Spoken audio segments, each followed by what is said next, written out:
There is a curve that most people never see. It doesn't appear on life's maps, isn't taught in schools, marked in calendars, or passed down through family advice. But one day, it shows up and changes everything. This curve usually emerges around the age of 60. From the outside, it may seem like nothing much has changed. The body moves a bit slower, the days are simpler, emotions are calmer. But inside, a quiet axis begins to shift. The soul changes direction, and it's not a sudden break or a visible transformation. It feels more like something within quietly stops caring about the same goals. The desire to please others fades, the need to prove oneself dissolves. Even long-held ambitions begin to lose their urgency. The soul starts to move backwards, but not as if retreating. It's more of a symbolic return, as though it's searching for something that was left behind. Among the rubble of haste, within the silence of unspoken sacrifices, in the empty spaces we never dared to face. Carl Jung said that the first half of life is devoted to building the ego, while the second half is about returning to the soul. That return is not easy. It hurts.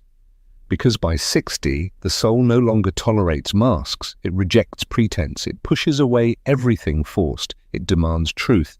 And truth sometimes means admitting that much of what was lived was merely a way to survive. At 60, people often feel a strange sense of distance, as if the life that once seemed meaningful now resembles a staged performance. Despite outward stability, many feel a deep kind of fatigue, not physical, but existential. It's not depression, it's clarity. It's the soul whispering, it's time to change direction, to stop searching outward for what can only be found within. In this phase, many begin to re-examine their story: marriage, children, work, choices, old wounds. Everything returns, but not to hurt, rather to be integrated. At 60, the soul longs for wholeness. It no longer craves a new title, a new car, or a new body. It craves silence, peace, the assurance that, despite everything, beauty still exists, meaning still exists, something essential still waits to be found. It is a time of symbolic cleansing, a time to open the inner drawers, to discard inherited fears, to forgive those who never knew how to love properly, to release the need to always be strong, to look into the mirror and finally see oneself without masks, without makeup, without lies. Those who walk through this gate with courage discover something rare. They discover that the soul does not age. It simply returns to its purest form. And what once seemed like an ending turns out to be the beginning of a new way of living, deeper, lighter, more true. That is the secret no one talks about, the curve no one points out. But for those who listen to their own soul, it becomes the road that leads home. Some call this time maturity, others call it aging. But there is something beyond words. At 60, the body may slow down, but in the soul, something quietly accelerates, as if everything postponed now demands its space, as if the unfinished business of life gently whispers, now is the time. The strange thing is, this shift doesn't happen on the outside. It happens in the invisible. One day, without any obvious reason, you wake up and feel that certain clothes no longer make sense, that some conversations have become dull, that the things you were once proud of now feel like a burden. The soul begins to ask questions. What still moves me? What part of me remains untouched by others' expectations? What would I do if I no longer had to please anyone? These questions don't arise by chance. They sprout like seeds of a new cycle. Because at 60, time is no longer measured by quantity, but by quality. Urgency no longer comes from the outside, it comes from the soul. Carl Jung believed that after the phase of adaptation and conquest, the psyche seeks reintegration. And that only happens when there's space to confront what's been forgotten. The shadow, as he called it, begins to ask for presence. And the shadow isn't something bad, it's simply what was left out of your story. The parts you couldn't live, the things you had to set aside in order to fit in, the wounded child, the archived dreams, the silenced intuition. At 60, all of that begins to resurface, not as a weight, but as possibility. It's not uncommon at this stage to feel a sudden urge to change direction, to go back to studying, to end toxic relationships, to begin again right where it once seemed too late. Why? Because the soul doesn't follow the ticking of the clock, it follows the inner call. When the soul realizes that, despite all the battles, there is still life, it tries again. It wants to live what remains without pretending. That's why so many women begin to blossom in this stage of life. They stop apologizing. They stop softening their strength. They stop asking for permission to simply exist. The beauty that emerges at 60 has nothing to do with outward appearance. It's about freedom, truth, and wholeness. It is a kind of beauty that unsettles those who still live on the surface, because it is too authentic, too quiet, too real.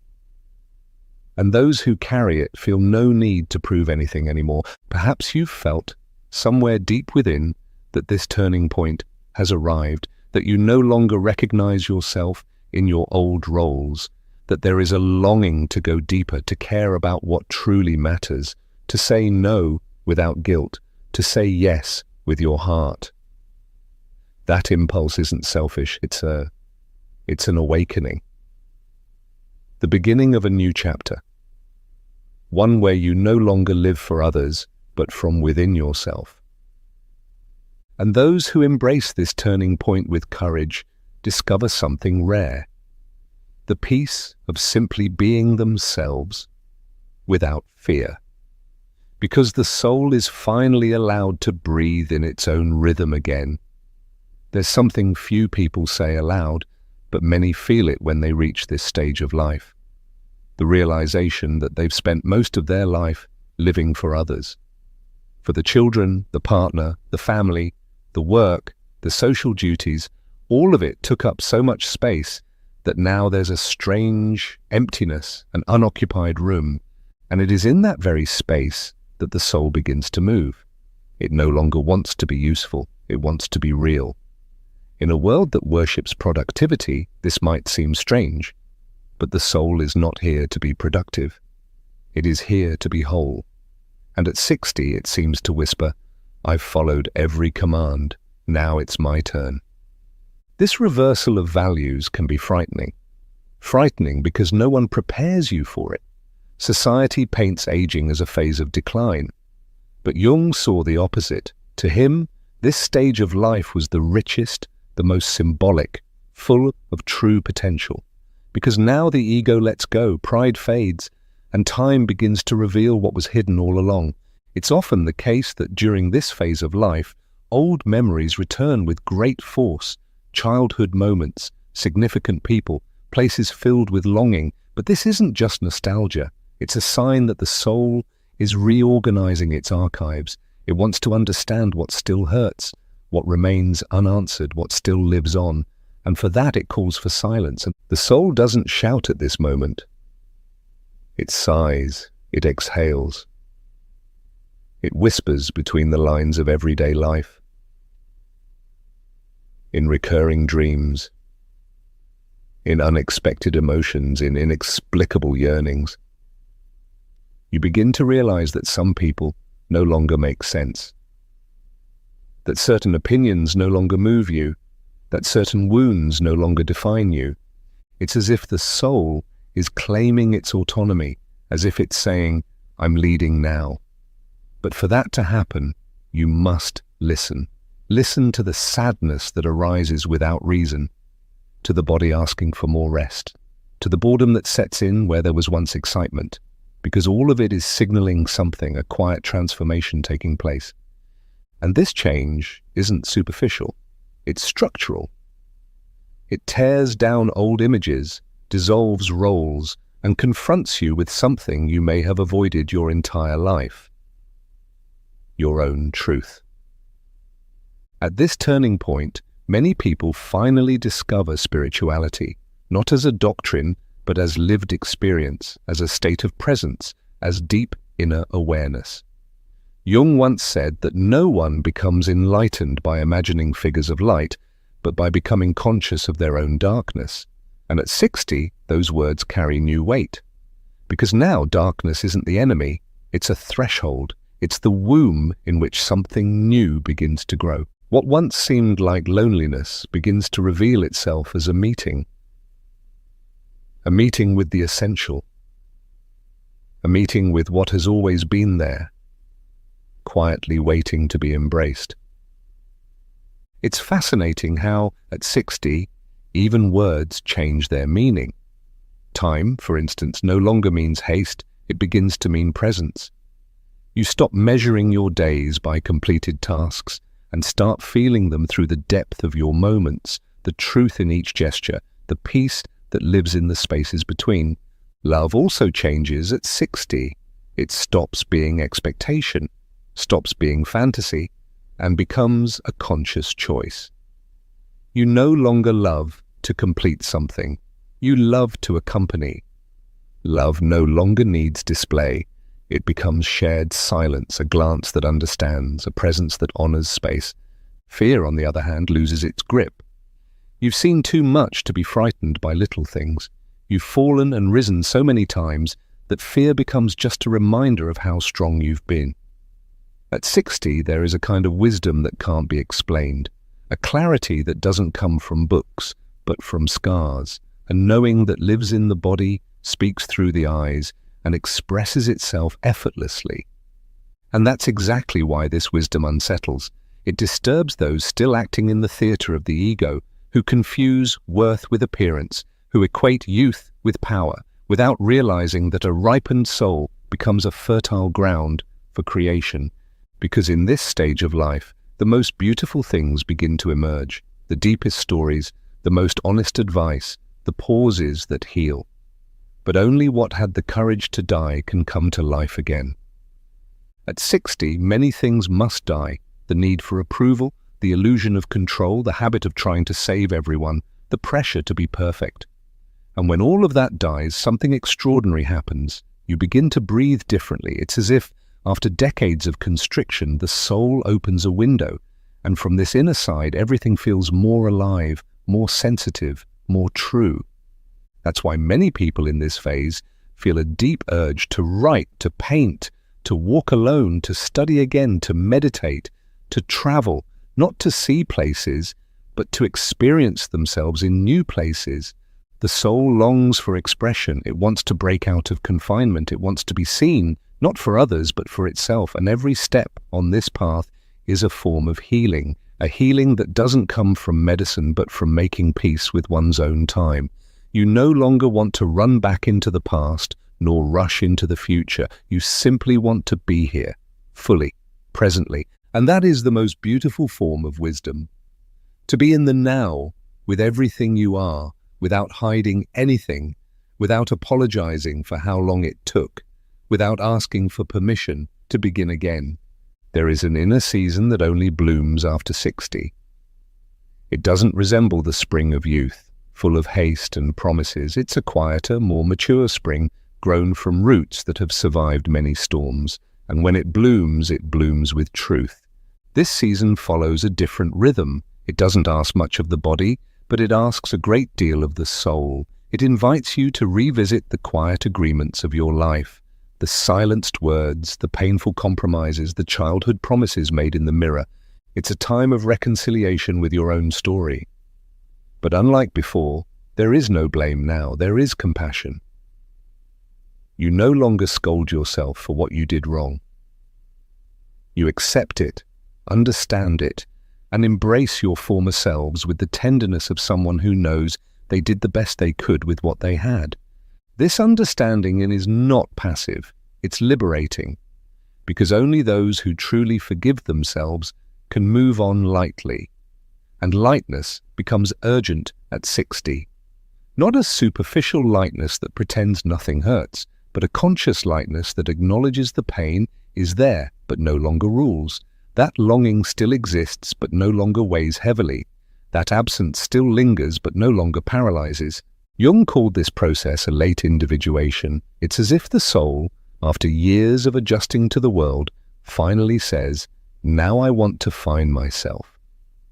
And that discovery is the most beautiful of all because it is quiet, deep, true. It needs no audience, no approval, no explanation. It's simply a return. At 60, this return reveals itself in small gestures, a walk without destination, a book that brings tears, an old song that awakens forgotten memories, a sunset that suddenly feels new, a reconnection with someone who's long lived inside of you. The soul becomes touched by simple things, not because it's become overly sensitive, but because it is finally unguarded, no longer armored, no longer afraid to feel. This sensitivity is not weakness, it is refined strength. It is the result of everything that's been lived through, overcome, and deeply felt. And at the same time, it is the doorway to that rare kind of wisdom, the kind that doesn't seek to teach, but to inspire. At 60, you no longer need to convince anyone. You simply live, in truth, with dignity, with presence, and that presence touches others, your children, your grandchildren, your friends, even strangers.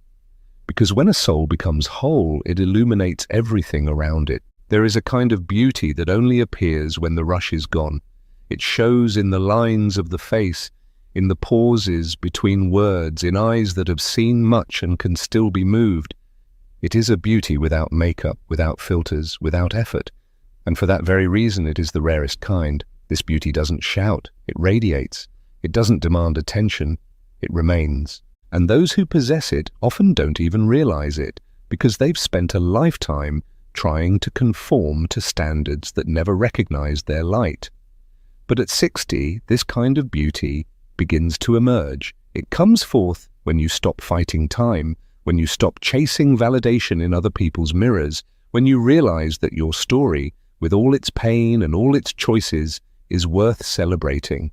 This kind of beauty appears in the woman who walks alone and does not feel lonely, in the man who cries in silence and sees no weakness in it, in the voice that can remain quiet without betraying itself, in decisions that need no explanation, in love that demands nothing. At this point, the soul begins to speak its own language, and that language is presence. You begin to feel what it truly means to be here. You start to sense the difference between hearing and listening with the heart, between talking and saying something that truly matters. Relationships also change. You naturally drift away from what drains you and draw closer to what nourishes you. And when no one else is around, you discover that you've learned to keep yourself company. That is freedom.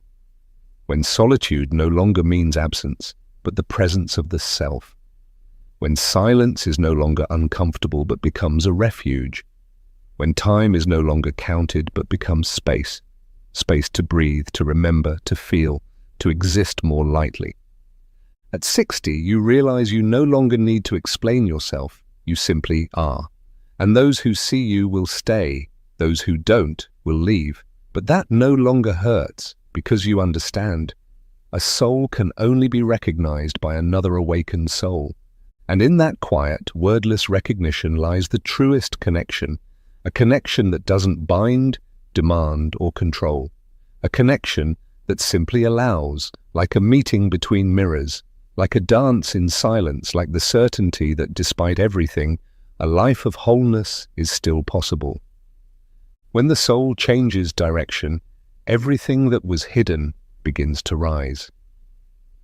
Sometimes as a soft breeze, sometimes as an inner tremor, but it always comes with an invitation.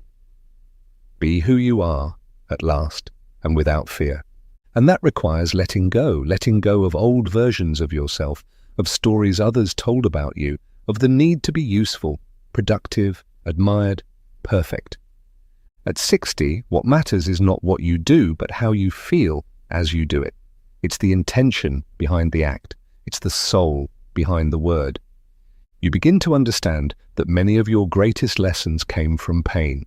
Not from pain itself, but from how you moved through it. From the decisions you made while still wounded. From the moments you stayed silent when everything inside you screamed. From the boundaries you drew after giving in for so long.